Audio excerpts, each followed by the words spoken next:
నమస్తే వ్యూయర్స్, నేను Sahasra. Welcome back to our channel. So ఇవాళ సమావేశంలో సీఎం జగన్మోహన్ రెడ్డి గారు కొన్ని ప్రవచనాలు చెప్పారు. నిజమేనండి. అవేంటంటే విలువలు, విశ్వసనీయతకి మారుపేరు ఎవరైనా ఉన్నారు అంటే అది వైఎస్ఆర్సీపీ పార్టీనేనట. మరి అలాంటి పార్టీని మీరు దూరం చేసుకుంటారా? 175కి 175 సీట్లు ఖచ్చితంగా రావాలని చెప్పేసి వారి మంత్రులకి, వారి పార్టీలో నేతలందరికీ దిశానిర్దేశం చేస్తున్నారు. మరి ఈ అంశం మీద మనతో పాటు మాట్లాడడానికి సోషల్ యాక్టివిటీస్ మధుసూదన్ రెడ్డి గారు ఉన్నారు. ఆయనతో మాట్లాడి పూర్తి వివరాలన్నీ కూడా తెలుసుకుందాం. నమస్తే సార్. నమస్తే అమ్మా. సో మరి ఆయన చెప్తున్నారు ఏంటంటే విశ్వసనీయతకి మారుపేరు వైఎస్ఆర్సీపీ అంట, నమ్మక ద్రోహం పార్టీ టీడీపీ పార్టీ అంట. అంతేకాకుండా మాట తప్పం మడమ తిప్పం అన్నట్టుగా మేము ఇన్ని రోజులు కార్యాచరణ చేశాము. మరి ఇలాంటి పార్టీని మీరు ఖచ్చితంగా గెలిపించుకోవాలి. వచ్చేసారి కూడా మేము వస్తే ఖచ్చితంగా సంక్షేమ పథకాలన్నీ కూడా దీనికి రెట్టింపుగా ఇస్తామని చెప్పేసి అంటున్నారు. ఎవరంటున్నారు? జగన్మోహన్ రెడ్డి గారు. ఓహో, చెప్పేవాడు జగన్మోహన్ రెడ్డి అయితే ఇనేవాళ్ళు ఆంధ్ర వాళ్ళు గొర్రెలా అయింది. కాబట్టి జగన్మోహన్ రెడ్డి ఆ పదాలు, విలువలు, విశ్వసనీయత, మాట తప్పం మడం తప్పం అన్నీ మడిసి పెట్టుకోమని చెప్పు. అతని మేనిఫెస్టో ఒకసారి చదవాల. నవరత్నాల పథకాలని చెప్పి నవరత్నాల పథకాల ముసుగులో నవరంధ్రాల పథకాలు చేసి మొత్తం 735 హామీలు ఇచ్చాడు. ఎన్ని? 735 హామీలు ఇచ్చాడు జగన్మోహన్ రెడ్డి. కన్ను ఆర్పకుండా అబద్ధాలు చెప్తాడు. జగన్మోహన్ రెడ్డికి మునీశ్వరుడు శాపం ఉంది. నిజాలు మాట్లాడితే తన శిరస్సు 1000 ముక్కలవద్దంట. అందుకని నిజాలు మాట్లాడాడు జగన్మోహన్ రెడ్డి. చెప్పేదేమో శ్రీరంగ నీతులు, చేసేదేమో పాడు పనులు. ఎందుకు అబద్ధాలు చెప్తాడు? జగన్మోహన్ రెడ్డి చెప్పేటటువంటి రైతు భరోసా తీసుకుందామమ్మా. దాంట్లో కింద 14 పథకాలు ఉంటాయి. రైతు భరోసా అంటే ఏంటి? అలా 13,500 రూపాయలు. వాళ్ళు ఏమన్నారు మేనిఫెస్టోలో? మేము అధికారంలోకి వస్తే సంవత్సరానికి రైతుకి 50,000 ఇస్తాము అన్నారు. దాన్ని ఏం చేశాడో తెలుసా? దాన్ని ఏం చేశాడంటే కేంద్ర ప్రభుత్వం మోడీ తాత ఇచ్చినటువంటి 2,000, 2,000, 6,000 ఏమైనాయి? 30,000 రూపాయలు మోడీ తాత ఇచ్చిండు. జగన్మోహన్ రెడ్డి 37,500 మాత్రమే ఇచ్చాడు.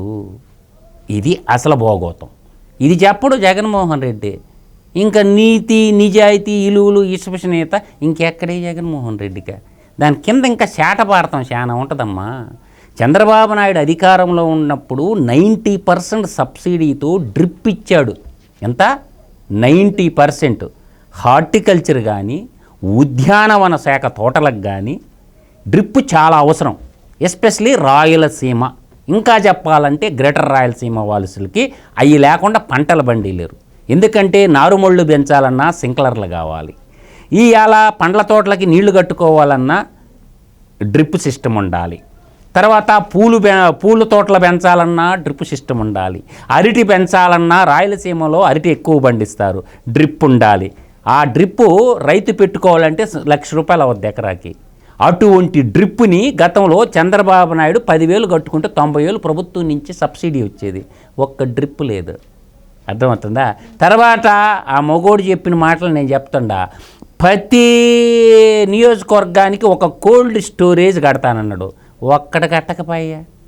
ప్రతి మండలం హెడ్ క్వార్టర్లో రైతు పండించిన ధాన్యాలకు గోడౌన్ కడతానన్నాడు. ఒక్కటి కట్టకపోతేవే. ఇట్లా చెప్పుకుంటూ పోతే శాంతాడంత లిస్ట్ ఉంది. ఇవన్నీ ఎందుకు కట్టలేదని ప్రశ్నిస్తే కరోనా వచ్చింది, కరోనా వల్లనే మాకు ఇంత గ్యాప్ వచ్చింది, అందువల్ల కట్టలేకపోయాము, కరోనాను కూడా మా తప్పు అని ఎలా అంటారని చెప్పేసి అంటారు. ఇప్పుడు కరోనా జగన్మోహన్ రెడ్డికి ఒక్కడికి వచ్చిందా? భారతదేశం అంతా వచ్చిందా? అసలు ప్రపంచం మొత్తం కూడా వచ్చింది, గ్లోబ్ మొత్తం వచ్చింది కదా కరోనా. ఈ జగన్మోహన్ రెడ్డికి ఒక్కడికి వచ్చినట్టు ఫీల్ అయిపోతాడు ఎందుక? అయితే కరోనా వస్తే ఆదాయం దక్కాలి కదమ్మా. కరోనా కాలంలో బడ్జెట్ చెప్పమానండి.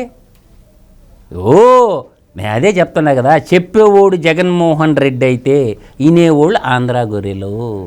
కరోనా ఇయర్లో బడ్జెట్ ఎందుకు పెరిగిందమ్మా? బడ్జెట్ ఎందుకు పెంచి పెట్టిండు మీ బుగ్గన రాజేంద్ర, మీ చిత్రగుప్తుడు? ఇవన్నీ మాట్లాడకూడదు, లేక మాటలు.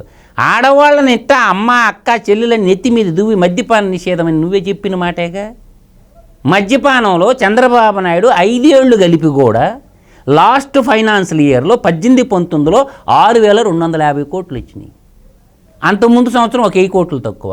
అట్ట 5 ఏళ్ళకి యావరేజ్ని వేసుకున్న 30,000 కోట్లు మించి దాట్లా.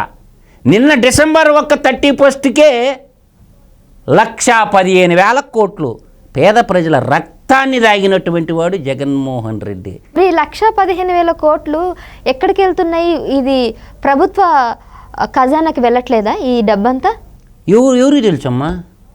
ప్రపంచంలో ఎవరినన్నా చూసినా తాగుబోతులు తాకట్టు పెట్టి లోన్ తెచ్చిన ముఖ్యమంత్రిని ఎవరినన్నా చూసినా?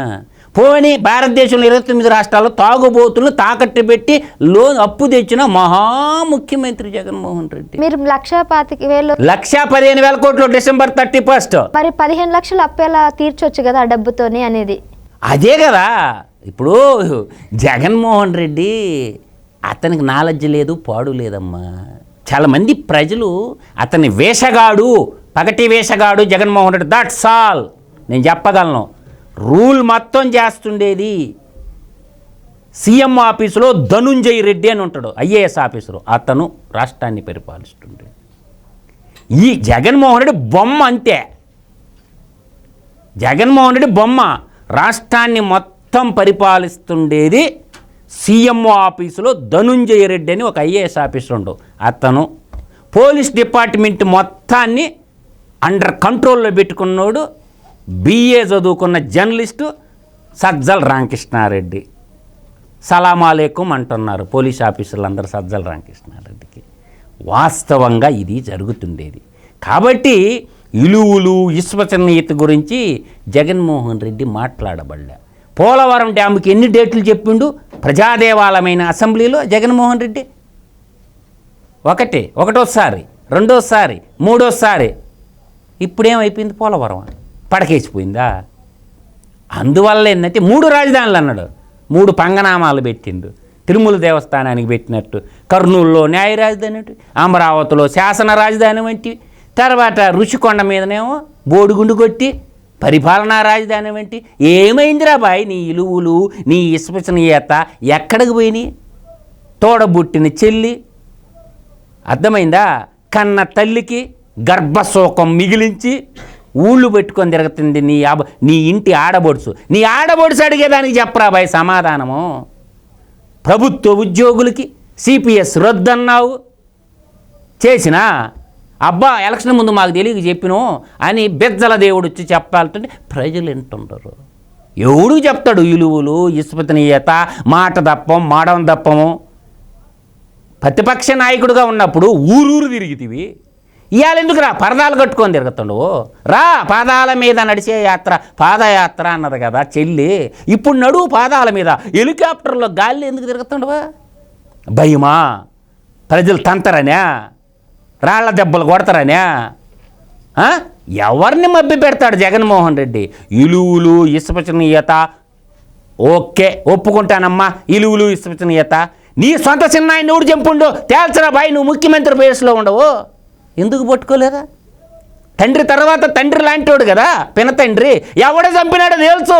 నీ ఇలువ, నీ విశ్వసనీయత మొత్తం బయటపడద్ది. ఎందుకు గాలికి వదిలేసిన చిన్నాయన్ని మర్డర్ చేసిన వాళ్ళని జైల్లో పెట్టి ఉరికంబం ఎక్కించచ్చుగా? ఆయన ఇలువులు విశ్వసనీయతలో ఎక్కడ తెలుస్తాయంటే సొంత చిన్నాయన చంపేసిన అంతకుల్ని పట్టుకోలేనటువంటి మహోన్నతుడు రాష్ట్రాన్ని కాపాడతారా? ఇంతకాడికి దిక్కుమాలినటువంటి ముఖ్యమంత్రి మరొకడు ఉండడు. అందువల్ల జగన్మోహన్ రెడ్డి ఎగిసి పడుతుండు. అది ఉప్పిననై తనను తనే ముంచేస్తుందని తెలుసుకోవటంలే. ఎమ్మెల్యేలకు అపాయింట్మెంట్ లేదు, తికాణం లేదు. మినిస్టర్లకు అపాయింట్మెంట్ లేదు, తికాణం లేదు. ఇంట్లో కూర్చొని పరిపాలన చేస్తున్నటువంటి ఏకైక ముఖ్యమంత్రి భారతదేశంలో ఎవడన్నా ఉన్నట్టే వీడే జగన్మోహన్ రెడ్డి. 29 రాష్ట్రాల ముఖ్యమంత్రులు సెక్రటరీగా పోయి పరిపాలన కొనసాగిస్తుంటే, ఇంట్లో కూర్చొని ముఖ్యమంత్రి పరిపాలన చేస్తుంటే చీఫ్ సెక్రటరీ ఐఏఎస్ ఆఫీసర్లు గులాంగిరి, చెంచాగిరి చేస్తూ అలా సలామాలేకుం అంటున్నారు. సిగ్గుండాల ఐఏఎస్ ఆఫీసర్లకి. సెక్రటరీలో కూర్చొని పరిపాలన చేయాల్సిన్నది ఇంట్లో కూర్చొని పరిపాలన చేస్తున్న ఏకైక ముఖ్యమంత్రి భారతదేశంలో. ఈయనేమన్నా తోపంటి మొగోడా ఏంటి?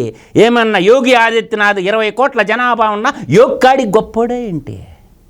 ఈయనేమన్నా ఒడిశా ముఖ్యమంత్రి నవీన్ పట్నాయక్ కంటే గొప్పోడా ఏంటి? తమిళనాడు ముఖ్యమంత్రి స్టాలిన్ కాడి కంటే గొప్పోడా ఏంటి? కేరళ ముఖ్యమంత్రి పినరయి విజయ్ కాడి గొప్పోడా ఏంటి? నీ చుట్టూ బార్డర్ పంచుకున్నటువంటి రాష్ట్రాల్లో అందరు ముఖ్యమంత్రులు, ఒక బీసీ కులంలో పుట్టినటువంటి ముఖ్యమంత్రి సిద్ధరామయ్య సెక్రటరీగా పోయి పనిచేస్తున్నాడు. మొట్టమొదటి రెడ్డి మొటాటి రెడ్డి అయినటువంటి రేవంత్ రెడ్డి తెలంగాణ సచివాలయానికి పోయి పని చేసుకుంటుండవు. నువ్వు ఒక్కడవే ఇంట్లో కూర్చొని పరిపాలన చేస్తున్నావు. నీ అహంకారానికి, నీ దురహంకారానికి, నీ దోపిడీకి చరమగీతం పాడటానికి ప్రజలు సిద్ధంగా ఉన్నారు. నువ్వు సిద్ధం అన్నారు కదా, మేము ఓట్లు వేయటానికి సంసిద్ధం అంటున్నారు ఆంధ్ర జనము.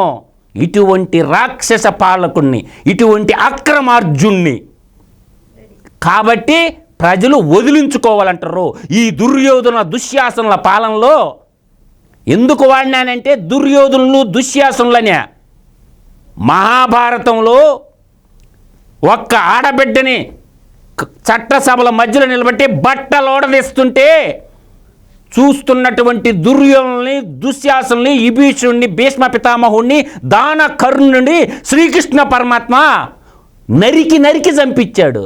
మీ బతుకులయ్యిరా, మీ మినిస్టర్లయ్యి అమరావతి ఆడబిడ్డల బట్టలోడదీసి వాళ్ళని కొట్టరాని చోట్ల కొట్టినందుకు ఆ కలకంట కన్నీరు ఒలికిన ఎంట సిరి ఉండజాలని అమరావతి ఆడబొడుచుల కన్నీళ్ళే మిమ్మల్ని దహించి వేస్తున్నాయి.